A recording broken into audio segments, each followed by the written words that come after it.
Oi, boa tarde a todos.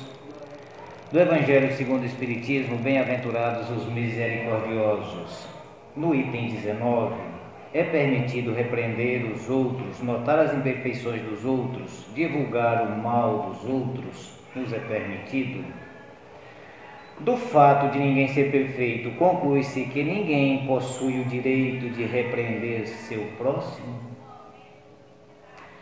Seguramente não, porque cada qual dentre vós deve trabalhar para o progresso de todos, principalmente daqueles cuja tutela vos foi confiada. Mas isso é razão para fazê-lo com moderação, com um fim útil, e não como se faz na maioria das vezes, por prazer em denegrir. Neste último caso, a censura é uma maldade. No primeiro, é um dever que a caridade ordena executar com todos os cuidados possíveis. Ademais, a censura tirada sobre outra pessoa deve ser ao mesmo tempo dirigida a nós mesmos, perguntando-nos se não a merecemos. É repreensível notar as imperfeições dos outros quando disso não resulte qualquer proveito para elas, ainda quando não sejam divulgadas? Tudo é relativo à intenção. Certamente não. Não é proibido ver o mal quando ele existe. Haveria ter inconveniente em ver apenas o bem em toda parte. Essa ilusão seria nociva ao progresso. O erro consiste em converter essa observação em detrimento do próximo, desacreditando-o sem necessidade. Perante a opinião geral, seria ainda repreensível fazê-lo só para deleitar a si mesmo com um sentimento de malevolência e satisfação por surpreender os outros em alguma falta. É muito diferente quando lançamos um véu sobre o mal para o público. Limita-se a observar os defeitos em seu proveito pessoal, isto é, para extenuar como evitar o que se repreende nos outros. Essa observação, aliás, não seria útil ao moralista? Como pintaria ele os desatinos da humanidade se não estudasse seus modelos? Haverá caso em que seja útil revelar o mal de outra pessoa? Questão muito delicada. Aqui é necessário fazer apelo à caridade bem compreendida. Se as imperfeições de uma pessoa prejudicam apenas a si mesmo, jamais haverá utilidade em divulgá-la. Se, contudo, podem prejudicar os outros, é preferível o interesse do maior número ao interesse de um só. Conforme as circunstâncias, desmascarar a hipocrisia e a mentira pode constituir um dever, pois é melhor que uma pessoa caia do que várias sejam enganadas ou se tornem suas vítimas. Em semelhante caso, deve-se pesar a soma das vantagens e dos inconvenientes. Essa lição aqui nos leva a pensar nos três crivos, nos três filtros: caridade, ou verdade, sinceridade e utilidade. São os três crivos que nós devemos pesar. Tudo aquilo que vamos divulgar dos outros, vamos falar, vamos passar primeiro por esse crivo. Primeiro crivo é verdade, vamos passar primeiro pelo crivo da verdade. É verdade? É verdade. Estou sendo sincero em comentar isso. Segundo, sinceridade. E o terceiro, vamos lá, da utilidade. É útil passar isso à frente e comentar? Ou repreender? Então vamos passar pelos três crivos. Passou, aí sim. E esse último item aqui também nos leva aqui, ó. Haverá caso em que seja útil revelar o mal de outra pessoa? Se for revelar para o proveito de várias pessoas, sim, mas se o mal que ele está praticando só está prejudicando a si mesmo, então não haveria vantagem nenhuma passar isso para frente. Então vamos passar pela balança, vamos passar pelo crivo de novo, ver se tem utilidade para isso. Bom, é isso aí. Então vamos elevar nosso pensamento até nosso Pai Maior, ao Senhor da vida, ao nosso Mestre amado Jesus, a nossa Mãe Santíssima. Em primeiro lugar, agradecer infinitamente por mais esse dia, por mais essa estadia na carne, por mais essa oportunidade aqui na Casa Maria de Nazaré. Agradecer também pelos nossos lares, pelos nossos familiares, pelo trabalho, pela saúde, por tudo que nos tem concedido. E em segundo lugar, pedir que nos abençoe, que nos fortaleça, retirando de cada um de nós tudo aquilo que nos entrava, todo sentimento de orgulho, de egoísmo, tudo aquilo que atrasa nosso crescimento e potencializando em cada um de nós tudo aquilo que nos eleva. E assim, pedindo também a Tua proteção e bênção para a nossa tarde de trabalho, para que sejamos bem assistidos. Pedir também um amparo para o nosso palestrante, para que ele seja bem inspirado para a tarde de hoje e que possa transmitir o recado de maneira clara. E assim, com a bênção de nosso Pai Maior, do nosso Mestre amado Jesus e nossa Mãe Santíssima, e o amparo da espiritualidade maior que nos assiste, os trabalhadores da Casa Maria de Nazaré, damos início à nossa palestra de hoje. Que assim seja. Paulo. Essa manhã eu tive a oportunidade de fazer uma palestra no Salvai a Si. E é muito bom fazer a palestra lá, porque o pessoal é bem receptivo. Nós encontramos pessoas com problema de problema de vício, de alcoolismo e droga. E quando a gente vai lá, a gente observa que eles bebem cada palavra nossa, porque não é um grupo religioso. O Salvai a Si não é um grupo religioso, é um grupo de pessoas que tentam se recuperar, vencer os vícios. E a gente vê pessoas de todas as religiões. E por incrível que pareça, o espiritismo ainda é minoria. Eu digo por incrível que pareça, porque hoje a mídia já está divulgando o espiritismo com mais facilidade. A gente na conversa corriqueira já fala de reencarnação, já fala de karma, de ação e reação. E assim a linguagem espírita está sendo ampliada cada vez mais. De qualquer forma, quando eu fui lá, encontrei rostos sequiosos pelo saber, pessoas querendo informação. Então eu preparei toda uma palestra e chegando lá, comecei a fazer a minha palestra, falando de Deus como o Pai de todos nós, a causa primária de todas as coisas. E aí começou a aparecer perguntas. E é sempre agradável responder as perguntas, que a gente vai dialogando e eles vão trazendo as dúvidas deles a respeito de sonho, de pesadelo, a respeito do próprio vício. E eu achei interessante que em determinado momento alguém citou uma passagem de Cristo para justificar os próprios atos. Diz que a carne é fraca. Nós somos humanos, é por isso que nós erramos.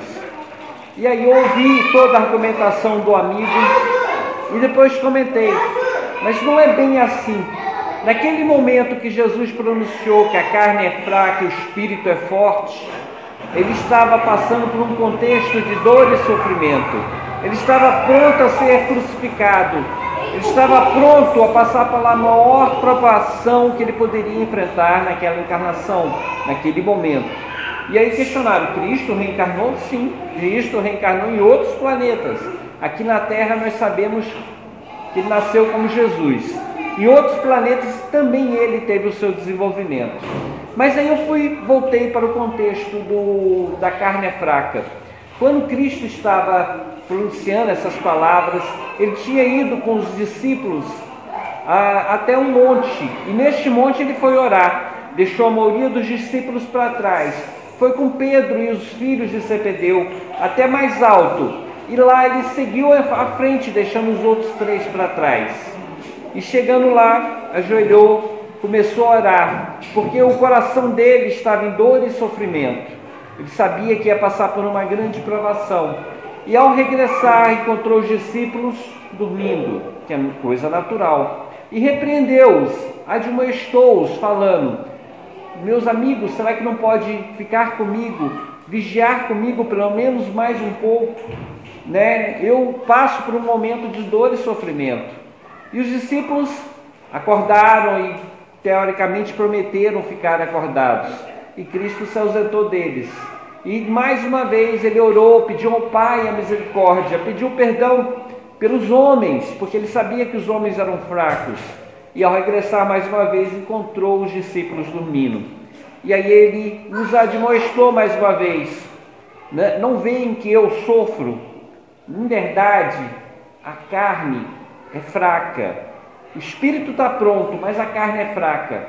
Porém eu vos digo, vigiai e orai, para que não venha a tentação.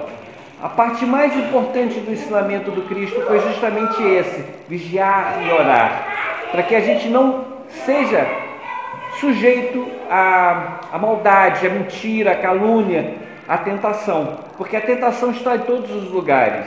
E eu fui explicando para eles que quando houve esse contexto, Jesus queria admoestá-los, alertá-los, que nós podemos vencer a matéria. Nós não somos escravos da matéria. Nós estamos na terra, ocupando hoje um corpo físico, um corpo momentâneo, porque na realidade nós somos seres eternos.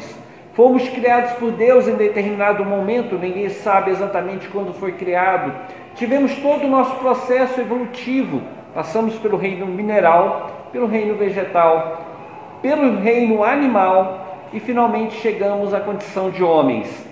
E se Deus quiser, com a graça divina, nós vamos nos aperfeiçoar até o reino angelical. Nós seremos anjos servindo a Deus. E eu fui passando essa mensagem para ele, explicando para eles a importância nossa como filhos de Deus. E aí as perguntas começaram a surgir, uma atrás da outra, a respeito da morte. Para que essa vida? Para que tanto sofrimento? O sofrimento é natural, fui explicando para eles. O sofrimento é natural, não existe nenhum ser humano que passou pela Terra que não tenha enfrentado o sofrimento. O planeta Terra é terra de provas e expiações. O planeta Terra é local de teste, aonde a gente é levado à exaustão. Para que isso? Simplesmente para a gente aprender a amar o próximo como a nós mesmos, respeitar o próximo e fazer pelo próximo o que nós gostaríamos que o próximo fizesse para com a gente. O âmago, o ensinamento mais importante que nós temos de aprender aqui na Terra é esse. Está certo que nós estamos fadados à perfeição, e quando a gente fala em perfeição, é perfeição completa, nós somos seres integrais. É saber a matemática, a física, a química, é saber compor música, é saber dançar, é saber fazer tudo que a natureza, os ensinos podem nos oferecer.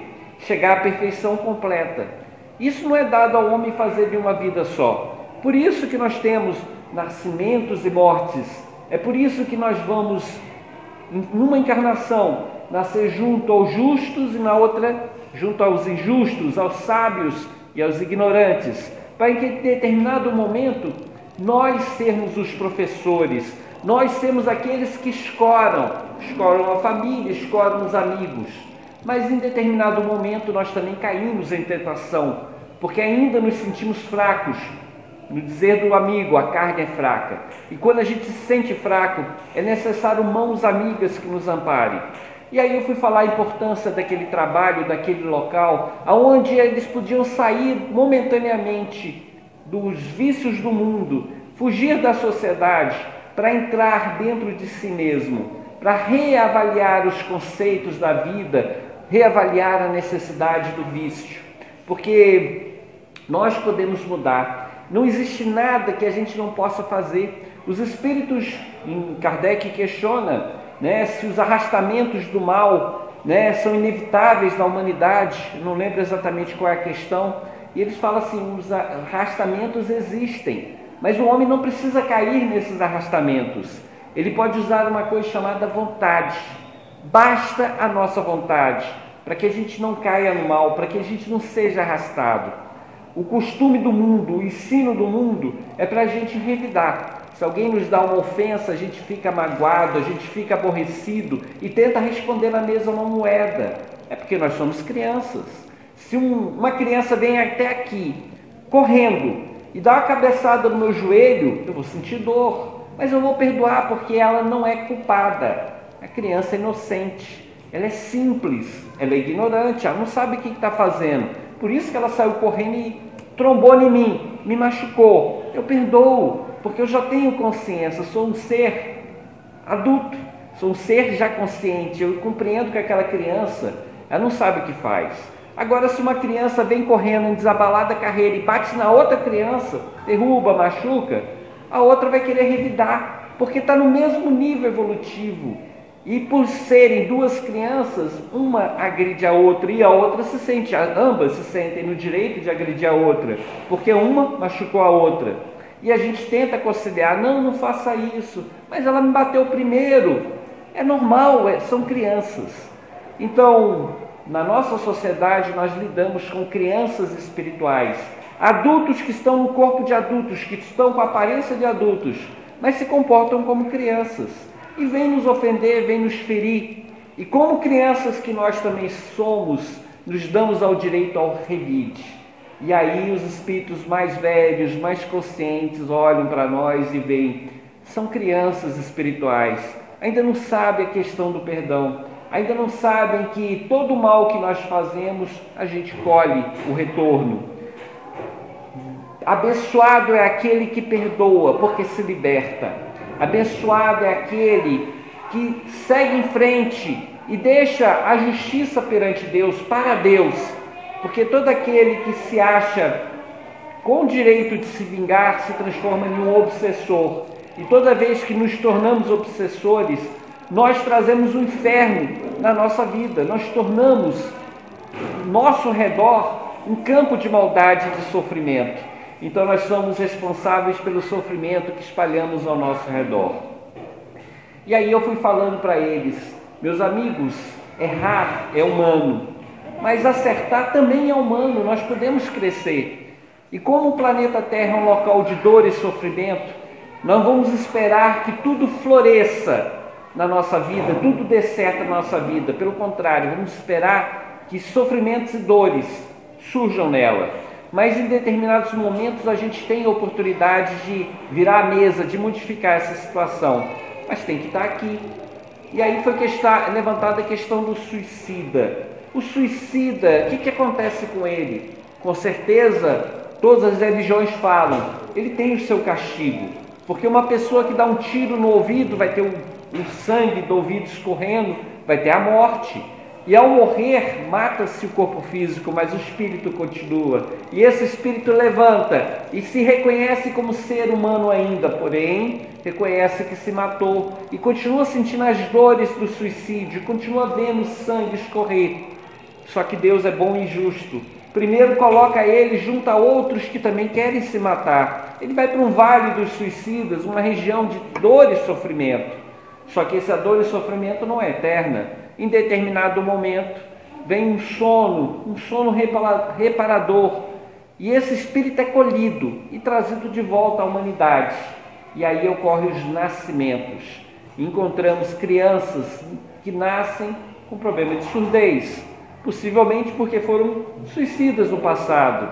Encontramos crianças que têm o atrofio das pernas, que foram homens do passado que se jogaram de um prédio, destruíram as pernas, morreram e renascem agora com o corpo relativamente saudável, mas com as pernas atrofiadas ou sem pernas. E de acordo com o nosso proceder aqui na Terra, a gente vai receber no corpo bom ou mal, de acordo com, como eu falei, o nosso proceder das vidas passadas. Mas só que a beleza é que nós continuamos vivos, nós somos espíritos eternos. E passando o sofrimento sempre vem um dia de sol, um dia de alegria. Eu lembro de Abraham Lincoln. Abraham Lincoln foi um homem comum que tentou abrir uma empresa, abriu empresa, faliu. Abriu outra empresa também, fracassou, faliu. Tentou a eleição, quero ser governador, prefeito. Tentou por 8 vezes. E todas as outras 8 vezes ele foi desclassificado. E uma delas foi o pior, votado. E mesmo assim ele persistiu. Com 45 anos a namorada dele morreu. Ele teve um problema de saúde muito sério, teve um ataque de nervos muito sério. E ele pensava já que não tinha mais nada para fazer. Era uma vida de sofrimento, de derrota atrás de derrota. E resolveu tentar, a última vez com 51 anos, a carreira de presidente. Ele tentou a eleição de presidente e ele ganhou. E ele foi o presidente, ele é o presidente mais lembrado dos Estados Unidos até os dias de hoje. Abraham Lincoln é um símbolo contra a escravatura, né, em favor da humanidade. Ele é um símbolo para a nossa humanidade e é um exemplo de vida para nós. E eu fui falando para eles que ele não é um exemplo isolado. Mike Tyson, né, boxeador, mas não vou falar de Mike Tyson, eu vou falar daquele jogador de basquete, me fugiu o nome agora, isso, Jordan, considerado o maior jogador de basquete. Na infância ele foi expulso do time de basquete, não queriam ele, que ele era muito atrapalhado, ele era o menorzinho, baixinho, considerava que ele não serviria nem para jogar basquete. Mesmo assim ele insistiu, ele pulava a cerca durante a noite, quando os outros tinham saído, ia treinar sozinho, ia treinar o arremesso. E quando teve uma outra oportunidade em outro ano, ele demonstrou um pouco de talento. O técnico colocou ele no time e numa final foi colocado para ele a oportunidade de fechar com chave de ouro aquele campeonato, uma última cesta. E ele errou, fracassou. Só que ele insistiu, ele continuou jogando e hoje é considerado o jogador de basquete, melhor jogador de basquete do mundo. Até os dias de hoje, ninguém superou Michael Jordan. E assim a gente vai vendo exemplos de vida de pessoas que com superação conseguiram vencer por insistência, porque a vida não deu escolha para elas. A única coisa que elas tinham era o fracasso, e era um fracasso atrás de outro fracasso. Eu recordo da história da escritora de Harry Potter. Uma mulher casou, foi para outro país, teve uma filha e durante 5 anos teve uma vida de dor e sofrimento junto ao marido. Em determinado momento ela não aguentou mais o casamento dela, ela voltou para a terra natal. Só que ela voltou sem condição e ela era sustentada pelo governo. O governo dava um crédito para ela continuar sobrevivendo. E nesse tempo ela procurava emprego, não conseguia. Ela começou como passatempo, hobby, começou a escrever. E escrevia compulsivamente. E ela escreveu a história de Harry Potter. E bateu nas editoras. E por 23 editoras, ninguém quis, ninguém aceitou o livro dela. Até que um homem, né, olhando aquele material dela, falou assim, não, vamos insistir mais um pouquinho. E levou para outras editoras, até que uma aceitou. E hoje Harry Potter é um livro mais vendido, né, na parte da Europa, dos Estados Unidos. Temos filmes a respeito de Harry Potter. E ela se transformou numa mulher extremamente rica. Mas não foi na adolescência, não foi na idade adulta, já foi na idade já madura, próximo aos 40 anos. E a gente vai vendo exemplos de vida e a gente vai olhando a nossa própria vida. Poxa, tanto dor, tanto sofrimento, né? Por que acontece tanta coisa de ruim na nossa vida? Deus sabe por quê. Porque Ele quer nos lapidar. Nós somos como diamantes preciosos. Só que o diamante bruto parece uma pedra opaca, cheia de defeitos. E as pessoas olham esses defeitos nossos e apontam os defeitos nossos, porque é isso que elas enxergam. Mas um bom lapidador, uma pessoa que entende de joias, ela vai moldando, vai lapidando, até que de lá, daquela pedra bruta, sai um diamante. Nós somos esse diamante. Só que quem nos lapida é o tempo. São os anos de vida que passamos aqui na Terra. No começo somos simples e ignorantes. Vamos aprendendo de passo a passo a nos melhorar, a nos aperfeiçoar. Vamos corrigindo os nossos defeitos. E sabe quem é o cinzel, quem é o martelo? Quais são os elementos que fazem a nossa lapidação? São as outras pessoas. Nós somos o cinzel, o martelo, a ferramenta de consertar outras pessoas. Nossos maridos, nossas mulheres, nossos filhos. E os nossos maridos, mulheres, filhos, nossos patrões, são aqueles que nos lapidam e de pouco a pouco nós vamos revelando o nosso brilho. Nos tornamos um pouco mais pacientes, mais gentis, mais generosos. E nós estamos aqui na Terra, né, para o nosso aperfeiçoamento. E a Terra é um local aonde a gente está momentaneamente. Por isso, Deus nos deu uma coisa chamada sono, uma liberdade provisória, um momento que a gente se refaz. E a maioria de nós, quando deita, dorme. E a maioria de nós, quando dorme, sonha. O sonho é um momento de libertação da nossa alma. Nós, espíritos eternos, saímos do corpo e vamos para onde? Para onde o nosso coração mandar. Se eu tenho muita preocupação com a família, eu vou para junto da minha família, junto dos meus amigos. Mas se eu tiver muita preocupação com o bar, com a bebida, com a droga, eu vou para junto da bebida, para a droga, para os locais de orgia, dos locais que eu tenho maior afinidade. Os bons espíritos, as pessoas boas vão para bons lugares. As pessoas ainda medianas, as pessoas ainda que carregam a maldade dentro de si, elas procuram locais de acordo com o espírito dela, o coração delas, com a maldade que ainda carregam no coração. Se eu tenho amor, vou para junto daqueles que eu amo. E se eu tenho ódio, eu vou perseguir aquelas pessoas que eu tenho ódio. E aí nascem os pesadelos, que os espíritos estão ao nosso redor. Nós estamos cercados por uma nuvem de testemunhas. Os espíritos estão ao nosso redor e nem todos eles gostam do nosso proceder, do nosso jeito de ser. E aqueles espíritos que são nossos inimigos, porque nós tratamos mal deles no passado, porque nós somos responsáveis pela dor e sofrimento deles, eles vêm até nós durante a noite e cobram de cada um de nós as nossas posturas, as nossas palavras, as nossas mentiras, porque muito de nós pensa que fala a verdade, mas às vezes a gente exagera um pouco, distorce um pouco a nosso favor, e eles vêm tomar satisfação, assim como nós também vamos tomar satisfação, quando nos sentimos irritados, quando nos sentimos prejudicados, vamos mesmo em sonho, atrás daqueles que a gente acha que é nosso devedor, que precisa ser justiçado. E assim nós criamos os pesadelos da nossa vida. Os pesadelos na hora do sono e os pesadelos da vigília, por que não dizer? Porque muitos dos sofrimentos que a gente passa durante o dia também é fruto do nosso estado mental. Nós criamos um estado mental de dor e sofrimento. Quando a gente pensa no desânimo que não dá conta, quando a gente vê inimigo, mesmo onde ele não exista, quando a gente quer se vingar e fica alimentando dentro da cabeça diálogos, cenas de vingança, todas essas vezes a gente está projetando a nossa individualidade para o mundo espiritual, para afetar outras pessoas, e a gente vai vivendo uma vida medíocre, a gente vai vivendo uma vida de sofrimento.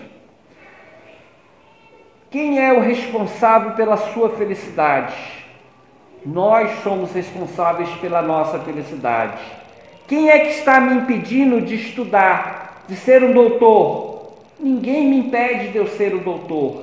A partir do momento que eu decido qualquer coisa, utilizando da minha vontade, eu posso mudar a minha vida. Eu não posso mudar o passado, que o passado já passou, mas eu posso mudar daqui para frente, fazer com que o meu futuro seja diferente. Se eu quero ser um doutor, o que me impede de estudar? Eu não sei ler, eu não sei escrever, mas existem pessoas que sabem ler e escrever. Vou procurar alguém, vou tentar me informar, pegar as mínimas lições, vou me dedicar. Uma hora eu também saberei ler e escrever. Se eu não conseguir tornar-me doutor nesta vida, se eu pelo menos aprender a ler e escrever nesta vida, na outra fica mais fácil, porque eu já vou ter que carregar uma bagagem para a vida espiritual. E depois da vida espiritual, na outra encarnação vai ficar mais fácil, na outra vida, aprender a ler e escrever, porque o meu espírito carrega esta bagagem espiritual. Os espíritos, através da mediunidade Chico Xavier, tem um livro lá nos Domínios da Mediunidade, que fala sobre os médiuns psicógrafos. Alguns são analfabetos. E aí questionado, como é que eles conseguem escrever se eles não foram letrados, não aprenderam o básico? E aí os espíritos vão orientando a gente, dizendo, é porque em outras vidas, em outras encarnações, eles já dominaram a técnica da leitura e da escrita. E agora fica fácil para os espíritos acionar os arquivos mnemônicos, os arquivos mentais, e fazer com que aquele conhecimento arquivado de outras encarnações ressaltasse novamente, a ponto da pessoa escrever sem saber ler e escrever no dia normal, no cotidiano dela. Nós carregamos no nosso cérebro espiritual, no nosso espírito, as lembranças de todas as vidas passadas. Mas Deus nos deu o esquecimento. Por que isso? Porque se a gente lembrasse do passado, a gente ia lembrar do conhecimento que adquirimos, mas ia lembrar também dos vícios, dos assassinatos, dos roubos, das traições. Lembraríamos das coisas erradas que nós fizemos e lembraríamos das coisas erradas que outros fizeram para conosco. E assim Deus, na sua bondade, na sua justiça, tira tudo de nós que não nos serve para o nosso crescimento e deixa dentro de nós o germe, a intuição das coisas que fizemos no passado e que podem ser acionadas a qualquer momento. No lado positivo, se eu fui um músico no passado, eu tendo contato com música nessa encarnação, eu terei facilidade para a música. Eu, se fui um matemático na vida passada, eu tendo contato com a matemática nessa vida, eu tenho facilidade para a matemática. Em alguns casos, essa facilidade chega a tal nível que nós vemos as crianças prodígios, as crianças que mal têm 5 anos, 6 anos, que arrasam no piano, que sabem fazer contas complicadíssimas, que fazem cirurgias. Se for procurar na internet, a gente vai encontrar gênios com 7 anos, 8 anos, 10 anos, que fazem muito mais que adultos, que já têm doutorado, PhD. E aí o que acontece? A gente olha para aquelas crianças e pergunta, será que isso é justiça de Deus? Porque ela recebe mais do que o outro, mais conhecimento. Não, ela não recebeu mais conhecimento do que qualquer outra pessoa. Todos nós temos as mesmas oportunidades. O que acontece é que ela se dedicou. Se não se dedicou naquela encarnação, se dedicou nas encarnações passadas. E os arquivos mentais delas foram acionados para aquela área. E agora ela domina aquele assunto. Mas do mesmo jeito que nós temos os arquivos bons e positivos, nós temos nossos vícios, nossos defeitos. E do mesmo jeito que é acionado o bem, pode ser acionado o mal. E aí vem os testes, as provações. Nasce aquela criança linda, maravilhosa, mas já demonstra desde pequena a agressividade. E a mãe não entende por que meu filho, este filho, é mais agressivo que os outros. Todos são tratados de igual maneira, todos são amados e respeitados, mas esse é mais agressivo, é a ovelha negra da família, quer beber, quer fumar, fica ouvindo umas músicas estranhas. É porque no passado, aquela criança já tinha uma tendência desequilibrada. Mas olha só, a bondade de Deus é infinita. Deus quer que todos nós sejamos espíritos perfeitos. E se no passado fizemos um monte de coisa errada, Deus coloca a primeira coisa, o véu do esquecimento. A gente esquece. E aquelas tendências, quando vão aflorando, Deus coloca os pais na nossa vida. E quando o pai demonstra atenção, carinho pelo filho, quando ele vê que o filho começa a roubar, o filho já corta, já puxa a orelha, já chama atenção. Meu filho, não é assim que se faz. Toda vez que você for pegar alguma coisa, pede para a pessoa. Com certeza, se for alguma coisa lícita, a pessoa vai lhe dar. Você não precisa roubar um doce, você não precisa roubar uma bala, você não precisa entrar no supermercado e comer um chocolate, comer escondido. Você pode pedir. Se eu e sua mãe não tivermos condição, sempre aparecerá alguém para lhe dar, tá? Então a gente vai moldando, ensinando os nossos filhos, corrigindo os defeitos, corrigindo a agressividade. É um presente que Deus deu para a humanidade. São os pais, a família. Sempre temos um adulto, sempre temos alguém para chamar a nossa atenção, mesmo que seja um professor na escola, porque muitas crianças não têm em casa pessoas que tenham condição de educar. Mas muitas vezes é no colégio, por incrível que pareça, que a criança começa a despertar os valores, o respeito ao próximo, o material do coleguinha, o lanche do coleguinha. E assim a vida vai nos elevando cada vez mais. Nós somos espíritos eternos, estamos fadados à perfeição. Nada nos impede de conquistar tudo que nós queremos. Mas nós temos de aprender a ser paciente, porque as coisas não aparecem por ato de magia. Não adianta estalar o dedo que não vai acontecer. Tudo tem um processo de desenvolvimento. Se eu quero aprender, eu tenho que sofrer no aprendizado, eu tenho que me dedicar. E quanto mais eu me dedico em qualquer coisa, em qualquer área, vai aflorando, vai abrindo os caminhos, eu vou conquistando o que eu preciso para o meu desenvolvimento. Depende de mim, vamos colocar sempre em mente isso, com a ajuda do tempo. Nada dá salto, a evolução não dá saltos. Não tem como a pessoa estar aqui viva hoje e morrer ou acordar amanhã e se transformar em um anjo, em se transformar em uma pessoa perfeita. Não tem como. A evolução é paulatina. A gente vai vivendo cada dia e cada dia vai se aperfeiçoando cada vez mais. Nós temos microevoluções. Mas nesse processo da microevolução, a primeira conquista que nós temos de fazer é a conquista de nós mesmos. Começar a nos conhecer, observar os nossos gatilhos, que nós temos gatilhos mentais, nós temos clichês de repetições já trazidas de outras vidas, né? Na hora da nossa agressividade, observar o que gera essa agressividade, o que me faz ser agressivo, o que faz eu buscar o vício, a droga, o cigarro, a bebida, o que me faz, me impulsiona para isso. Começar a analisar a si mesmo.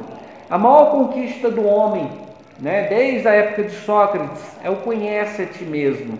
A partir do momento que a gente consegue se vigiar, se controlar, a gente começa a modificar a nossa vida, porque a gente vai fazendo escolhas melhores, vai tirando da nossa vida tudo aquilo que é prejudicial e vai colocando na nossa vida o que pode nos elevar, que pode facilitar o nosso caminho. Lembrando, nós não estamos sozinhos nessa jornada. Ao nosso lado temos milhares de espíritos, espíritos que torcem por nós, espíritos que foram nossos pais, nossas mães, nossos mentores espirituais. Eles querem falar com a gente, eles nos falam através dos sonhos, nos falam através dos exemplos de outras pessoas, das palestras, de um filme. Tem muitas formas dos espíritos nos chamar a atenção para nosso desenvolvimento, mas a maioria de nós é surdo para isso. Mas nós somos médios e somos influenciados por ele. A questão é se ligar a eles, buscar a eles a proteção e o carinho. Eu fiz uma palestra muito animada lá no Salvaci, porque chovia de perguntas. Eu começava a fazer uma explicação, ia vir pergunta daqui, pergunta dali. Por que nós morremos? Né? Pergunta simples, que para nós é banal. Nós não estamos aqui para ficar eternamente. Nós somos sim espíritos eternos. E por necessidade evolutiva, nós passamos um período aqui, mas aí em determinado momento o nosso corpo dá sinal de que o tempo nosso está acabando. Nós vamos envelhecendo, alguns ficam mais carecas, outros ficam mais destentados, uns têm a pelanca que começa a cair, né? As coisas começam a cair tudo. É natural da vida, é um alerta da vida. Olha, aproveita o tempo que vocês estão aqui, porque o seu tempo é curto, o meu tempo é curto. Nós não estamos eternamente com as pessoas. Vamos valorizar as pessoas que nós amamos, porque elas vão sair da nossa vida. Nosso marido, nossa mulher, nossos filhos estão momentaneamente conosco, mas em determinado momento o marido morre, a mulher morre, os filhos se casam, vão para outros locais. Então nós temos de valorizar as pessoas que nós amamos enquanto elas estão perto, que vai chegar um momento que a gente não vai ter perto mais essas pessoas. Nós temos de valorizar as oportunidades que nós temos. Se eu tenho a oportunidade de estudar, se eu tenho a oportunidade de me aperfeiçoar, se eu tenho a oportunidade de assistir uma palestra, algo que me edifica, por que não fazer? Aí vai falar assim, mas eu não tenho tempo.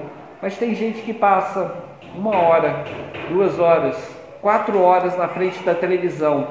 Fazendo o quê? Assistindo novela? Assistindo uma ilusão que não afeta a nossa vida? O quanto de bom a gente poderia estar fazendo em 2 horas, 3 horas que a gente fica na frente da televisão. Não digo isso para que vocês nunca mais assistam televisão, muito pelo contrário. Existem programas bons, momentos que a gente tem que se refazer, que a gente deve assistir televisão. Mas nós temos que saber dar valor às coisas da vida. O que é mais importante? uma brincadeira com uma criança pequena, uma conversa com a esposa, com o marido, né? O que é mais importante? Ler um livro. Se a gente pegar como compromisso diário, ler 2 páginas, 3 páginas de um livro todo dia, no final do ano teremos lido um livro, 2 livros, 3 livros. E tem gente que passa o ano todo e nunca lê um livro. E chega no final do ano e fala, não tive tempo. Nós não soubemos administrar o nosso tempo. Nós somos donos do nosso tempo. Nós somos donos da nossa vontade, das nossas escolhas. Eu acho engraçado as mulheres falando que tem problema de peso, que tem o problema da obesidade, que quanto menos come, mais engorda. E eu vejo mulheres falando que tem inveja dos homens magros, das mulheres magras. E aí às vezes eu comento, é porque você pensa como uma pessoa gorda. E aí, quem quer pensar como uma pessoa magra? Qual a diferença? A pessoa magra, quando está com fome, vai lá e come. Não se preocupa se está na hora ou não está na hora. Às vezes a pessoa magra não está com fome e não come. A pessoa magra não tem regra. Mas sim, a pessoa gorda tem. Tem que comer naquele horário. Está com fome? Não, mas eu tenho que comer. Porque lá o meu cardápio diz que eu tenho que comer isso, aquilo, outro. Mas você está com fome? Não, mas eu tenho que comer. Come na hora certa. Come quando está magoada. Está triste? Come porque está triste. Come porque está alegre. Olha, aniversário do meu filho, ele faz aquela festa. Come quando está alegre, come quando está triste. Come quando está magoado, quando tem um problema, quando não tem problema. E a pessoa que tem uma mente gorda, que pensa como gordo, está sempre colocando a vida em função da comida. E a pessoa magra não. Às vezes ela está tão entretida num jogo, está tão entretida numa conversa que esquece de comer. Não se preocupa com a comida, deixa para depois. E na hora vai lá e come até se satisfazer. Ela não come porque está lá no cardápio que tem que comer 2 ovos, um feijão, sei lá o quê. Ela não come por obrigação. Ela come para se alimentar. E por comer, por se alimentar, ela se dá o luxo, de vez em quando, de comer de tudo. De um doce, de um salgado. Nós treinamos a nossa mente. Nós focamos em nossa mente o bom e o ruim. E toda vez que eu treino a minha mente para o ruim, o que tem na minha vida? O ruim.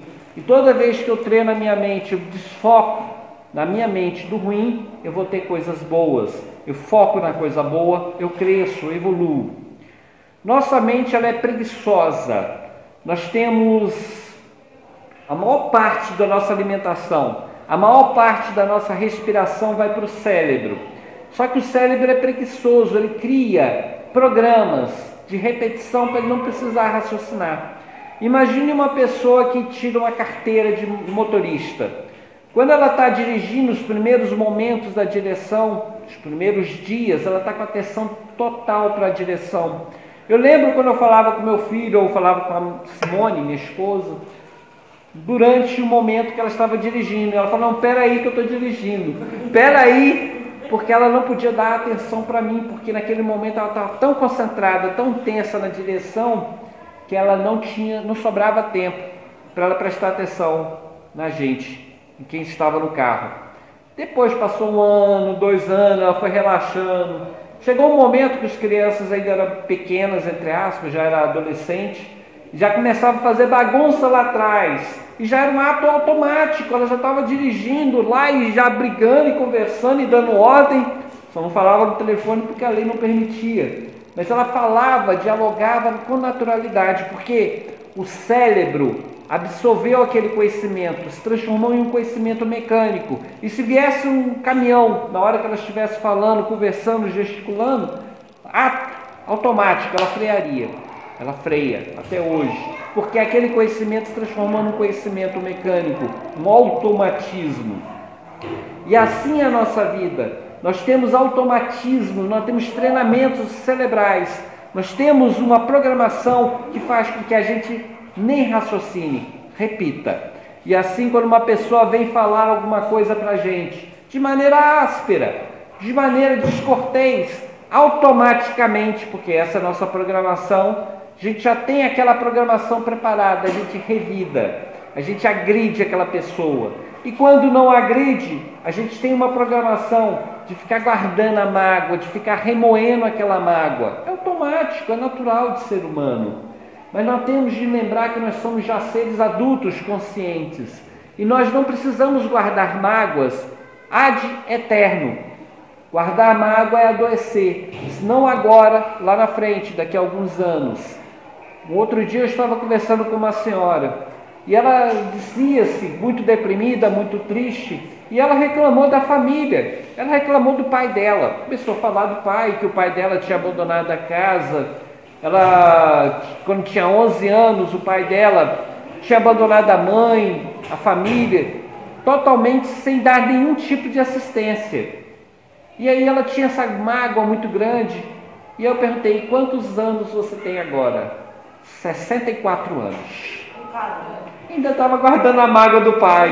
E eu perguntei para ela, não aconteceu mais nada na tua vida? Não, aconteceu, eu tive meus filhos, meu marido. E seu marido é agressivo? Seu marido abandonou seus filhos? Não, meu marido está até hoje comigo. Estou com mais de 30 anos de casada. Mas ela estava focando, a mente dela, o sofrimento dela, a depressão dela, ainda estava naquela época que o pai abandonou a família. É justo, não nego não. A gente guarda essas mágoas. Mas a gente pode administrar o sofrimento que nos acontece, de maneira a transformar de maneira positiva. E eu fui questionando para ela, e como foi a reação da sua mãe? Ah, minha mãe sofreu muito no começo. Toda pessoa que é abandonada sofre muito no começo.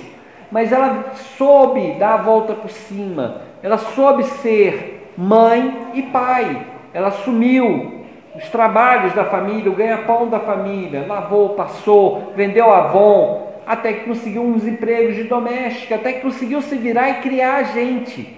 E quando nós estávamos já formados com o dinheirinho da nossa mãe, é que fizemos as reformas da nossa casa, é que pagamos, quitamos a casa que moramos. E ela foi falando as coisas boas. E eu fui falando, e você ainda fixa a sua mente no negativo. Você tem que fixar na sua mãe. Esquece seu pai. Seu pai, ele vai pagar no momento certo pelo mal que fez. Mas olha o exemplo da tua mãe, segue o exemplo da tua mãe. Ela com 64 anos, a pessoa, é verdade, eu posso mudar. E tem gente que, não importa a idade, hoje ainda sofre depressões, dores e sofrimentos por causa do passado. E nós temos que começar a modificar esse passado, compreender que nós somos seres vivos, filhos de Deus, que somos fadados à perfeição. Mas essa perfeição depende de quê? Da nossa escolha. A felicidade nossa é uma escolha. Eu posso acordar de manhã e escolher, hoje eu quero ser feliz. Ou então posso acordar de manhã e viver os clichês e deixar com que a vida me surpreenda. E aí o que acontece? A vida geralmente surpreende a gente para pior, para o desequilíbrio. Porque as pessoas são naturalmente egoístas, elas pensam primeiro nelas mesmas. As pessoas são agressivas, elas pensam que não são agressivas, mas na verdade elas respondem de mau jeito a gente. Elas falam com a gente com prepotência, como se elas fossem chefes nossas, fossem superiores a gente. Mas na verdade nós também fazemos isso e nem percebemos. Quantas vezes a gente trata mal um filho, quantas vezes a gente trata mal um parente, ou mesmo uma pessoa na rua, que nem tem ligação com a gente, e a gente não percebe isso. Ah, passou, não foi nada. Passou porque foi com ele, né? Não foi com a gente. Graças a você. É um morceguinho, sem problema. Então isso acontece, é natural, mas a gente tem que... nós temos que lembrar que do mesmo jeito que as outras pessoas são agressivas com a gente, nós também somos agressivos e por isso temos que vigiar o nosso comportamento. Chico Xavier, questionado a respeito da agressão, das brigas que acontecia em um lar, em determinado lar, ele aconselha: minha irmã, quando você se sentir agressiva, com vontade de responder, pega um copo de água gelada, coloca a água na boca e não fala nada, até que a água esquente. E aí ela perguntou: e se eu estiver ainda com vontade de revidar, de brigar, pega mais um copo, põe um pouquinho mais de água na boca. Nós temos que passar essa trauma, esse sofrimento, essa dor, porque nós temos de ter escolhas, porque somos espíritos já conscientes, adultos, e não precisamos nos comportar como crianças espirituais. Podemos deixar que os infantis se agridam, se degradeiem, e nós, como adultos que somos espiritualmente falando, vamos usar do perdão, o perdão sempre, porque não existe falta nenhuma que alguém possa fazer que não vá responder no futuro. Deixemos para a justiça divina. Não se preocupe em fazer justiça, não se preocupe em conservar a raiva e ter raiva. Se preocupe sim em ter paz no coração e ser uma pessoa boa e gentil. Fazendo isso, a sua vida vai ser boa? Talvez não. Pode ser que ainda tenha muitas dores e sofrimentos. Porém, nosso jeito de enxergar a vida será outro. E modificando o nosso jeito de enxergar a vida, a gente modifica o jeito das pessoas nos encararem. Modifica, influencia as pessoas ao nosso redor. Eu creio que a mensagem de hoje foi bem passada. Não sei se foi boa para todo mundo. Espero que sim. Vou dar um minutinho se alguém quiser fazer uma pergunta antes de eu fechar. Diga, Sr. Denilson. Sim. Nós temos a liberdade de fazer o que quiser com a nossa vida, inclusive tirar a nossa própria vida. Se nós quisermos, podemos nos matar. Porém, toda vez que a gente se mata, a gente colhe a consequência. Toda vez que a gente afeta o nosso corpo, nós temos a consequência. Se eu bebo demais, eu vou afetar meu fígado. Eu vou passar anos sofrendo por causa do fígado. Se eu tiro a minha vida, eu não vou ter o corpo físico naquele momento mais para sofrer. Mas meu espírito, a alma eterna, continua sofrendo. Só que nós não temos como matar a nós mesmos em espírito. E por isso nós somos recolhidos a um local, um vale, onde estaremos juntos com outras pessoas que também se mataram. Mataram o corpo físico, porque o espírito é eterno. E lá ficaremos até expurgar da nossa mente, da nossa consciência, o mal que nós fizermos. E aí, em determinado momento, a gente cansa de sofrer. É o momento que nós somos resgatados. Somos tirados de lá e trazidos para um novo nascimento. Nós podemos fazer de tudo para o nosso corpo, de bem e mal. E a partir do momento que a gente tem boas escolhas, o nosso corpo vai ficando cada vez mais fortificado, mais abençoado, mais saudável. E a partir do momento que a gente faz más escolhas, nosso corpo vai sofrer, aqui na Terra mesmo, e em outras vidas. Porque se eu alimento um vício muito sério aqui, nessa encarnação, por exemplo, da bebida, eu posso levar a sequela da bebida para uma outra encarnação. E já nasce uma criança com problema de fígado grande, um coração grande, porque na vida passada agiu tão ruim para com o corpo que aquela consequência, aquele trauma é transmitido para outra vida. Isso. Pronto, senhores?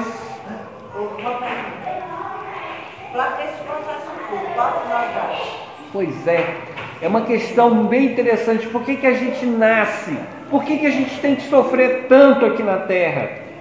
Para se aperfeiçoar, para merecer o céu? Não, é um presente de Deus. A vida é eterna. Nós somos deuses. Mas para que a gente compreenda que nós somos deuses, é necessário que a gente se aperfeiçoe e respeite o direito da outra pessoa. Porque se eu tivesse o poder de mover montanhas, se eu sou uma pessoa ruim, eu movia a montanha e jogava na cabeça do meu inimigo. E aí o que acontece? Nós nascemos num corpo de carne, com limitações, com necessidade de ir para o banheiro, de comer, de beber, de se aperfeiçoar, de valorizar esse corpo. E aí a gente vai compreendendo que nós temos dores, assim como o nosso próximo tem dor. Então, se eu não quero a dor para mim, não quero me machucar, não quero me ferir, eu não posso ferir meu próximo, eu tenho que amar e ajudar o meu próximo. É por isso que nós estamos aqui na Terra. É um presente de Deus. A vida é um presente. Paulo, mas quando você ajuda o próximo, que o próximo vem tenta passar por você igual caminhão. Somos crianças espirituais. Muitas vezes os familiares não valorizam o nosso esforço. Muitas vezes nós temos a ingratidão. Mas até a ingratidão é só de uma criança espiritual que ainda não compreendeu que nós todos somos uma grande família, que um tem que ajudar o outro. Devido ao horário, eu vou encerrar. Agradeço a todo mundo e que Deus abençoe a todos nós.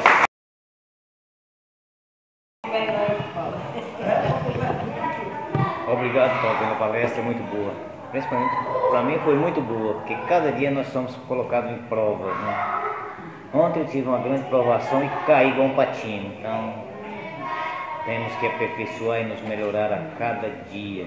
Então ainda me irrito com facilidade, então tenho que melhorar muito ainda. Então tenho que melhorar e melhorar mesmo. Então, a palestra um pouco foi para mim.